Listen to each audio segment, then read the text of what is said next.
Amateur Traveler is in its 20th year now, but can you imagine if I had people on the show who had never been to the destination, but had just read about it or seen a movie about it? That wouldn't make any sense at all, and you wouldn't listen. We all know how important it is to receive advice from people who know a destination to get the most authentic local experience. And a great option for experiencing this is Explore Worldwide and their authentic small group adventures, led by local tour leaders, perfect for solo travelers who want to meet like minded people with a desire for adventure. I'm often an independent traveler, but two of my last three trips were with small group tours because they organize everything and it's a lot easier. If you want to recreate the tour I did to Malta, they have a Malta and Gozo Discovery Tour. I'm intrigued by one of their tours called A Taste of Sicily. The company again is Explore Worldwide, and visit exploreworldwide.com to learn more. And thanks to Explore Worldwide for sponsoring this episode of Amateur Traveler. The nights are long, the days are short, and the weather is chilly to downright cold, depending on where you are. It's a good time to slip into a Quince iconic Mongolian cashmere sweaters, which start at only $50. You can treat yourself to everyday luxury at an affordable price with Quince. If you really want to dive into luxury, you can check out their leather handbags, washable silk shirts, and European linen sheet sets. Whatever you're looking for at Quince, all the prices are 50 to 80% less than similar brands, and they do that by partnering directly with top factories and cutting out the middleman. They only work with factories that use safe, ethical, and responsible manufacturing processes. And of course, they use premium fabrics and finishes for that luxury feel in every piece. But you've already heard me rave about my Quince travel pants. Treat yourself this winter without the luxury price tag. Go to quince.com/traveler for 365-day returns plus free shipping on your order. That's QUINCE.com/traveler to get free shipping and 365-day returns. Quince.com/traveler. And thanks to Quince for sponsoring this episode of Amateur Traveler. I got my bags packed on a roll. I'm heading out there and I'm ready to go. I'm looking real good in my passport photo. Amateur Traveler, episode 154. Today, the Amateur Traveler has on the author of Immersion Travel USA. We'll be talking about educational, volunteer, and other immersive travel experiences today on the Amateur Traveler.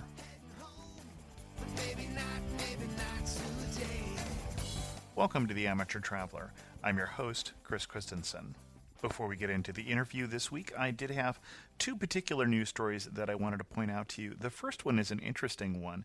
A hotel in Turkey on the Mediterranean coast has been having repeated problems with their male employees having affairs with foreign female guests, and so they have fired all their male employees and are going to an entirely female staff. The other top story, 40,000 British tourists were marooned around the globe by the collapse of Britain's third largest holiday operator. There was a huge airlift put on by the Civilian Aviation Authority to bring most of them home again, but some of them, for instance, 400 travelers, were effectively imprisoned in a departure lounge for 24 hours and nearly rioted in Cyprus. So if you thought your holiday was bad, imagine the experience of finding out while on vacation that your operator has gone under and you're not sure how to get home. Hopefully your next holiday will be better than that. For links to both of those stories, as well as links to United Airlines increasing their fees on baggage, Air Canada dropping their fees on baggage, check out the links in the show notes at amateurtraveler.com. I'd like to welcome to the show Sheryl Kayne, and Sheryl is the author of a new book, Immersion Travel USA, and has come to talk to us about immersion travel and also about volunteer travel. Sheryl, welcome to the show. Thank you so much. So first of all, can you define immersion travel for us? When you say Immersion Travel USA, you're clearly talking about domestic travel for those of us in the U.S., but what do you mean by immersion? Well, immersion travel is something I knew I always wanted to do, but I wasn't sure what to call it at the time. And then I had met a lot of people, particularly back when I was in college, and I would hear about these immersion travel trips to Europe, where people would go and spend a semester and become immersed in the culture and the community and the food and the language. And I said, that's what I want to do, but I want to do it right here in the United States. So I took that concept and I applied it right here at home to the great USA, which has so much to offer us. It's just amazing. My tagline is, don't just visit, get involved. And I have guidelines in the book where you can apply all of these different tips to almost any trip you want to make and make your travel into immersion travel. Now, you have 5 major categories, or at least the book has 5 major categories. Can you go through what all 5 are first, and then we're going to delve in a little deeper? Okay. What I really like about it is that I divided it into 5 easy-to-use access chapters. So the first one is helping, and helping, of course, is volunteering. And the next unit is on learning, which is learning new skills, which you can do all over the country. And then we have working, short and longer term working opportunities, because working is the greatest way to really become part of a community, because you are doing something specific that is needed in that community. And then I have caring, which is about activism with animals and wildlife. And then there's playing, which is out of the box, over the top, all kinds of fantastic things to enjoy in this country. I mean, it's just amazing what you can do. I don't know if you have ever heard about this program in Kansas where you can experience zero gravity, and you can have a weekend and just find out what it's like to be an astronaut. That's not the vomit comet, then. That's something else. Excuse me, no way. No, it's not. I don't know this one, then. There are so many things in this book that you have never heard of or never found. Have you ever heard of the chicks with picks? I have not heard of the chicks with picks. Well, the chicks with picks actually are frozen waterfall climbers. Oh, okay. All right. And they're out of Colorado. But I don't have them in my playing chapter because actually I have them in helping, because they do fundraisers. From the proceeds that people donate to their organization, they are not only having a great time and learning how to climb waterfalls, but they are also raising funds for women's issues. Interesting. It's really terrific. There's just so many things to choose from. In each category, there's something very different. One thing that I particularly loved is before it was fully published, I had a lot of different readers all over the country. And one elderly woman wrote to me and she said, I'd love to read your book, but I have to tell you, I never really go anywhere. I'm like, okay. You sure you still want to read it? And she's like, yeah, I want to read it. And I said, okay. So I sent it to her, and she's reading it to proofread for me and to give me some feedback. And she writes back and she says, I hate to tell you this, but as I was reading it, I kept making notes on these places I have to go. And I've already signed up for a program. So I'm like, you've got to tell me what really got your interest that much. And she was like, well, I've always, my entire life, I wanted to learn how to quilt. And here you have this program in Brasstown, North Carolina, which I'd never heard of. I didn't even know there was a Brasstown, North Carolina. But this tiny, beautiful place, she said, I've looked it up in books now, and I've talked to them, and I've looked at it on the internet, and I signed up for a class, and I'm going. Excellent. Let's see. So that's the learning chapter. We've talked about the helping with the chicks with picks. Which of the 5 have we not given an example of so far? We haven't given any examples yet of caring. Okay. Caring I particularly love. There's an organization in Florida where you can be trained to observe the right whale and they're documenting, yes, and I did not make an error there. It is called the right whale. Mm-hmm. No, I'm familiar with the right whale. Oh, good. I had a friend who was looking at my book, and she said, I found a typo. You've got here the right whale. I said, no, that's the name of it. But there is national funding for the right whales down through Georgia. And this organization in Florida has documented that the right whales are coming further south to them, and they are having their calves there. They're delivering babies. In fact, this last season, I think they had 4 live births there. So it's very exciting, and they have gotten the help of the whole community, and people come in. This is also a volunteer vacation where you can go into the area and have a nice vacation and also be sitting on the beach and doing a good deed. There's a hotline number that you can call, and then people will actually come out on boats to document the presence of the whales. Interesting. So there are all kinds of things you can do. I also love the loggerhead turtle nesting sites in Juno Beach. That's so exciting. There's a lot of work you can do with that, too. As you were researching the book, you clearly came across things that just surprised you, Yes. amazed you. Yes. What would be your top 3, I can't really believe that this is an opportunity? Either it's so special or it's so weird, whichever one. I'd like to tell you a story about Caitlin. And Caitlin, Active Sports Foundation, her father was a fireman at 9/11. After the events of September 11th, 2001, members of the Wounded Warrior Disabled Sports Project invited World Trade Center firefighters with disabled children to attend their annual event. And their annual event is adaptive skiing out at Breckenridge Mountain in Colorado.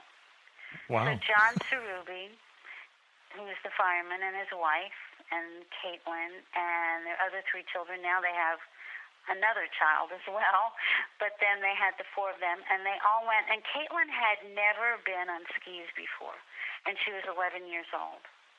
And after that first ski spectacular, they all became so hooked on skiing, but particularly Katie, that they began going to the adaptive ski program in Windham, New York. Now, Katie was born with Abel-Theron macrostomia syndrome, which is a rare genetic condition.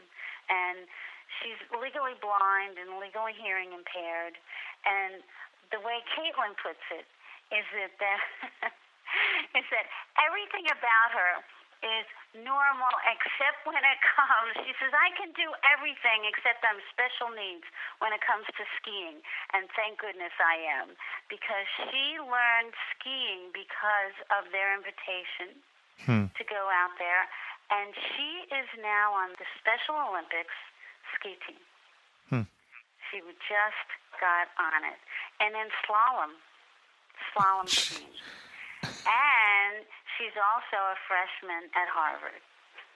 So I would hear stories like this. I mean, every day. In fact, in my introduction to the book, I even write about that my favorite part of the book are the stories. And I interviewed people from all over the country.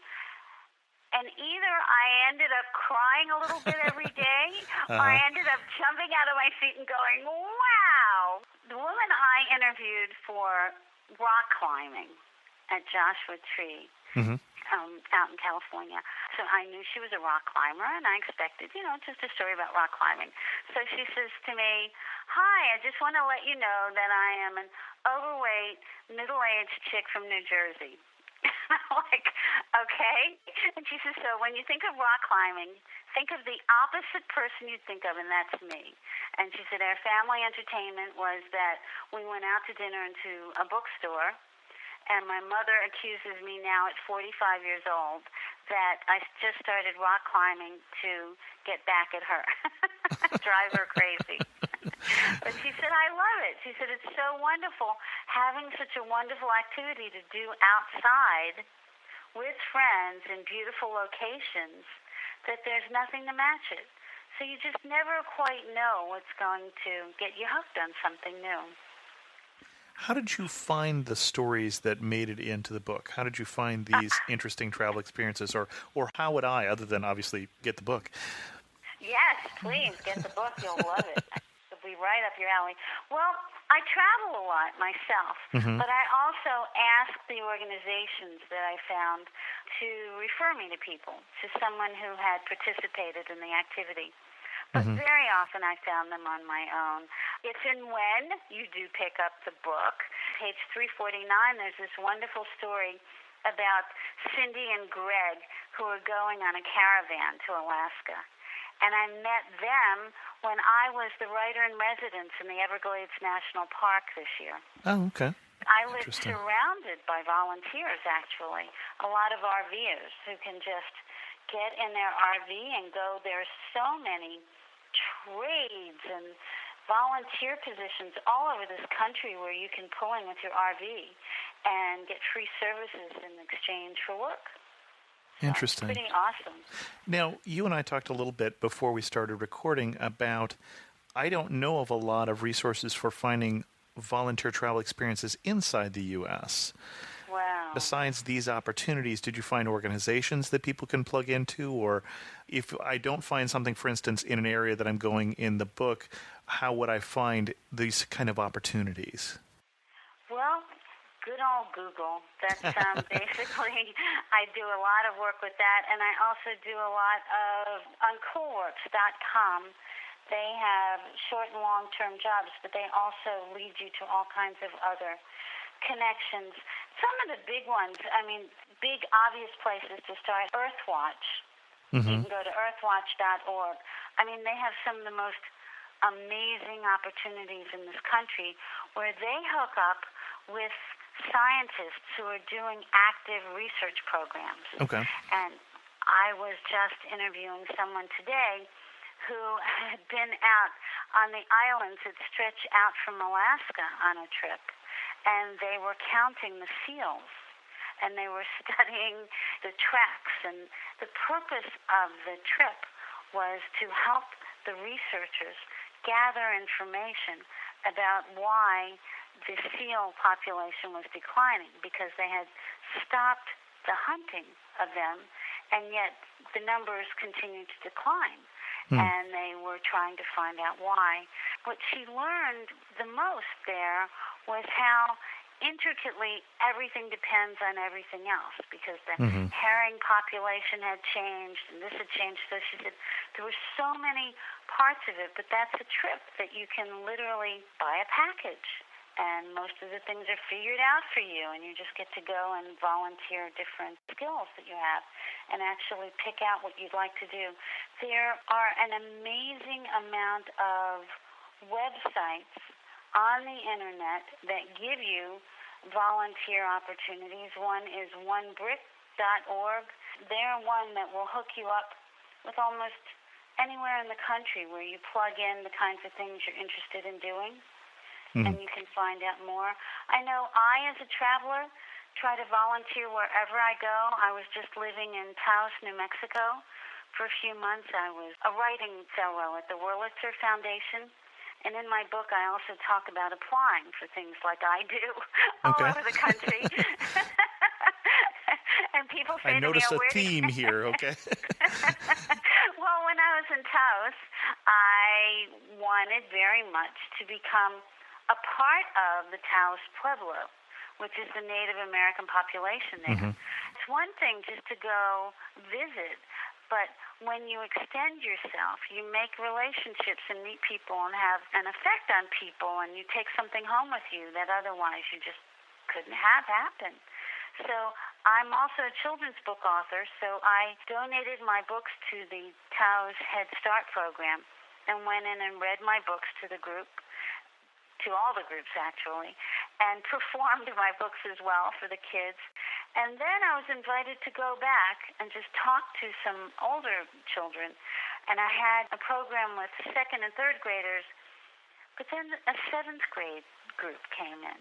And one of the boys showed me a book that he had just created, a graphics art book, like a cartoon story. And it was just absolutely amazing.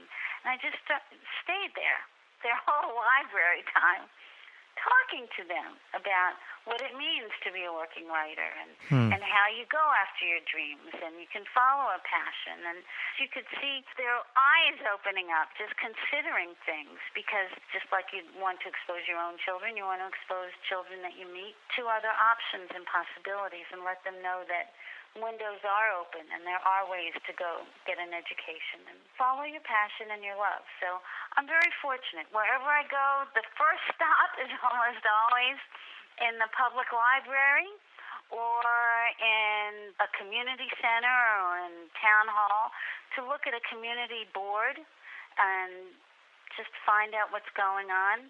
I once walked into a town and there was a little sign inviting everyone in the community to a wedding.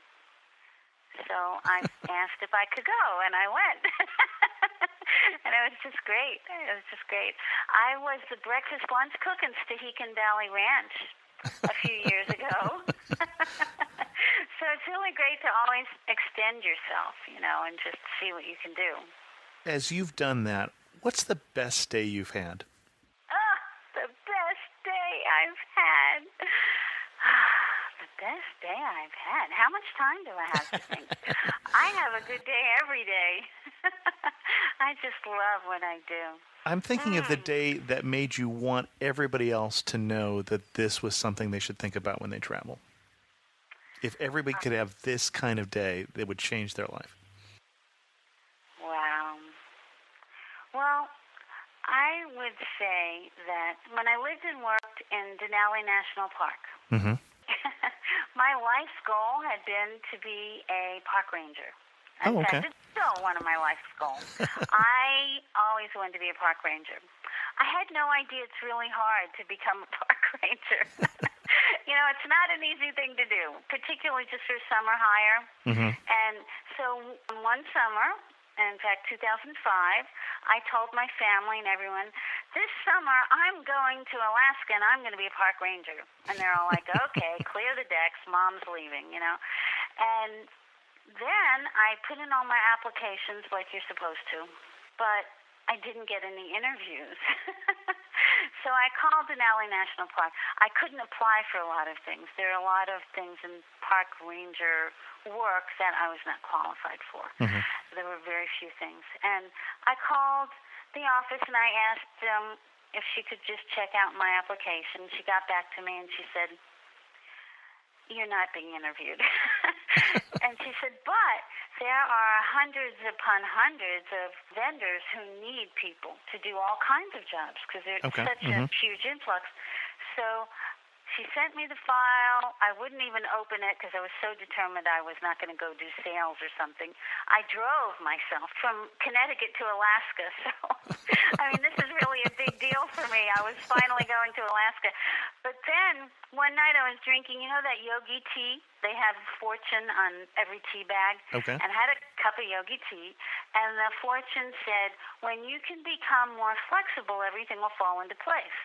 So I ran into my office and I opened up the file, and there at the top was an oral interpreter position in Alaska. I was hired by a hotel 6 miles south of the park to research, write, and deliver daily living history vignettes on women in the gold rush.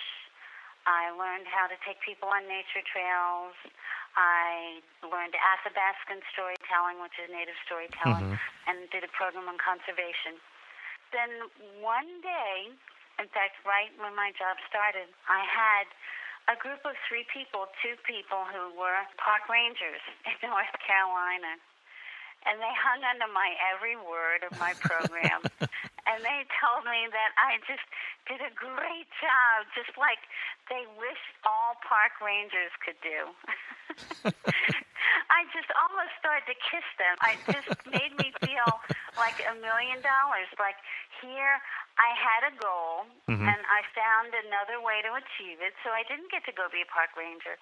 But I did get to the skills that I knew I had, and I got to the best part of being a park ranger, sharing myself and what I could do and offer to other people, and then to be validated by men who worked in the field all the time was really very, very terrific.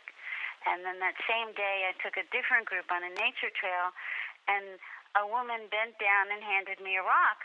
And it was this beautiful rock with a circle all the way around it. And she's like, here, this is a wishing rock. And I said, well, I never remove anything. I really believe in leave no stone unturned and leave no trace behind. And she goes, well, I'm a botanist, and this is a very special rock, and I want you to have it to remember from me and from you, and now you can show these to people whenever you find them and teach them something new. And that day she spent an extra hour just telling me names of the plants that I hadn't learned yet and teaching me more. And just the people I met, it was just amazing. So I didn't do it exactly the way I'd planned, but I did it in a great way. So that's wonderful. Very good. Now, Okay? that's a great story. That's just what I'm looking for. I'm sure you've talked to some people who've had good experiences and some maybe not as good. Are there things that people can do differently to get the most out of this? You talked about, for instance, being flexible. What else should I bring to this? Well, you need to bring at the beginning, at the planning stages, a lot of questions. Okay. If you are going in and purchasing or selecting an organized trip, you need to ask everything you possibly can. So before you even start asking your own questions, you have to ask the questions of yourself. You have to know what your tolerance level is. You have to know what kind of accommodations you need. Okay. You have to know what kind of food you need. You have to know if you're okay staying in a bunkhouse or if you need private accommodations. And then if you find a trip or something you really, really, really want to do, you need to look at all of the particulars about it and then decide if you could enjoy it better, perhaps if maybe you're a person who needs to stay in a hotel, or maybe you are a person who can sleep on the floor.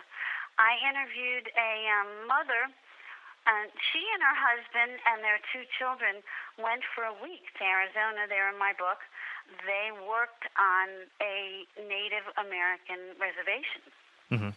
And she said it was really a magnificent trip. But luckily, in the planning stages, they were aware that they would be staying in a community center and sleeping on the floor. Okay. And she said she knew that she couldn't handle that. So for she and her husband, she took an air mattress, a queen-size air mattress. Her kids were fine with sleeping bags on pads. But for her, she had the air mattress, and she said, it didn't matter to anyone else what she had. In fact, they thought she was pretty smart. But it worked out, and that way she was able to enjoy and get through the week.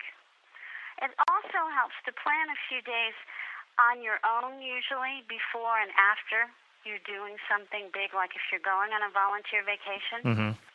Because you're tapping into parts of yourself you don't ordinarily use. Right. Depends on what you're doing.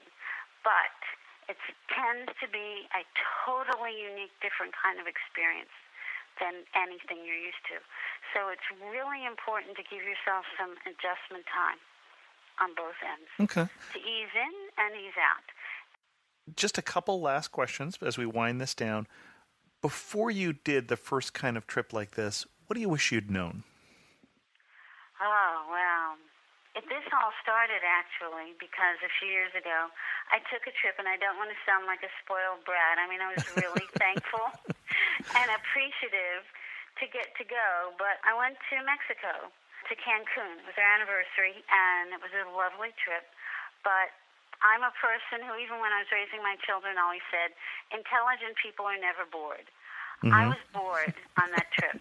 I was bored to tears, and I was upset by it. Whenever we wanted to take a tour or anything, it was like get on the bus, and then I didn't get to interact with the people. The people were kind of brought out, performed, and left. And I said, this is not my idea of a trip. I want to go someplace, and I want to make sure that the money I spend goes to those local people and helps them, and I'm not just supporting someone who isn't really there. It helped me decide that that wasn't what I wanted to do. A trip that helped me decide what I did want to do was I had lived in Israel and I had volunteered on a kibbutz. And that experience taught me what it was to really be a part of everything. Mm-hmm. And I knew I could take that to really learn and understand the United States. I mean, there's so much here. My children now want to have a family get-together, and to go to a hotel or something is very expensive. But to call, there are all kinds of state parks.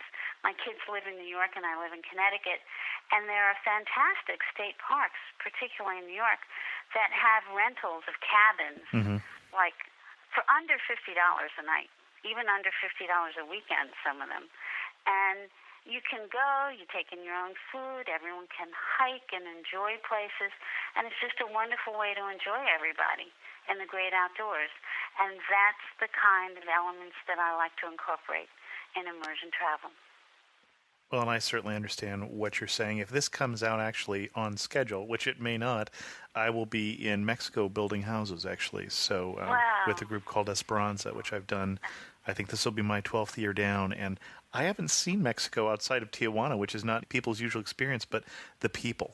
The reason that I keep going back, well, the food and the people, the reason that I keep going back, getting really a chance to meet people and work alongside them is just a wonderful experience. Isn't that great? And let me close them with a story that I think you'll really love, and this is again in the United States, and this is another one of my wow stories. I don't know if you've heard of Bike and Build. I have not. Well, I hadn't either.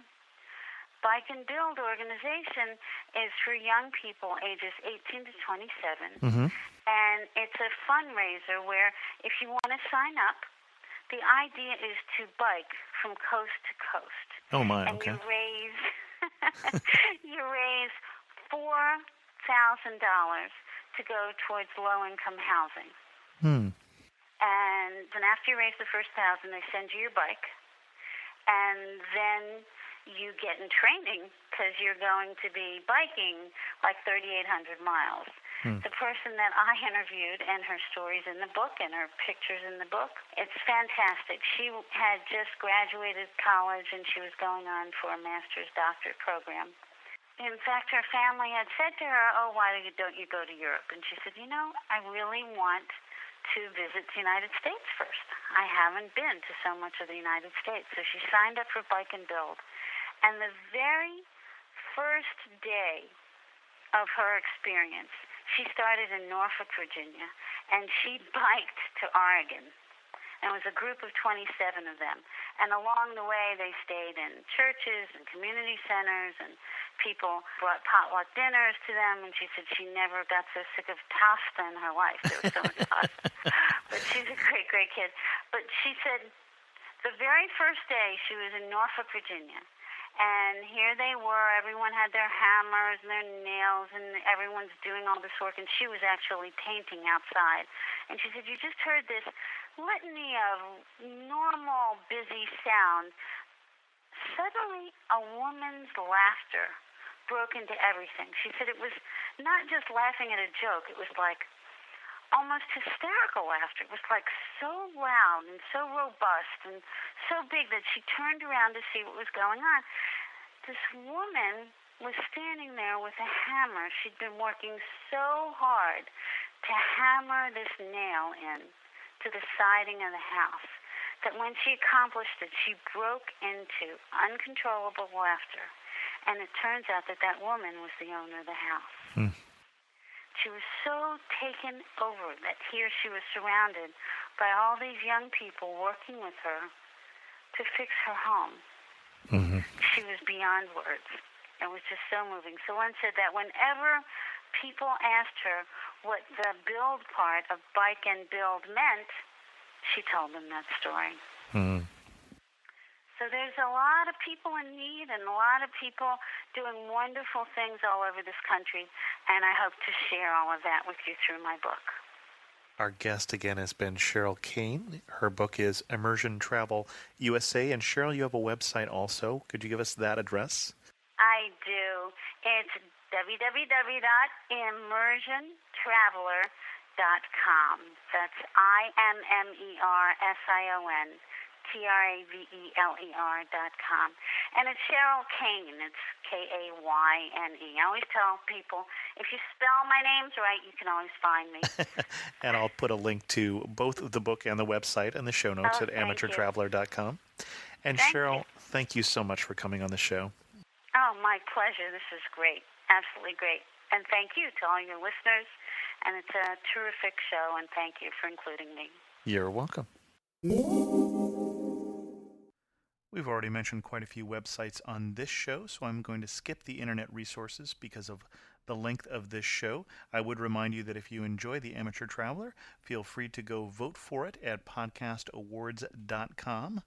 And then I did get a comment that I wanted to share on the Outer Banks episode from Eric. Eric says, this is a pretty nice show, but your experts seem to leave out a lot of cool details about the Outer Banks. For instance, on Roanoke Island, you'll find one of the North Carolina State Aquariums, and there's a lot of history to be seen on the island besides just the Lost Colony. For instance, there's the Elizabeth II, which is a replica of the type of ships used in early colonization. I was rather surprised that of all the talk of the Outer Banks stopped at Roanoke Island. The chain of barrier islands extends down to Hatteras and Ocracoke. I don't know if I'm pronouncing that correctly. Not sure if the Chamber of Commerce accepts them being included in chats about the banks, but there is certainly a lot of great stuff to consider checking out along that way. And don't forget that at the south end of the island chain is some of the best scuba diving in the world in the graveyard of the Atlantic. At least it's great diving in the late summer when the water warms up. Thanks for the reminder of the great stuff to see and visit in my home state. Well, thanks, Eric, for sharing that. And with that, I think we'll draw this episode to a close. If you want, like Eric, to comment on the show, you can go to amateurtraveler.com or drop me an email at host@amateurtraveler.com. And as always, thanks so much for listening.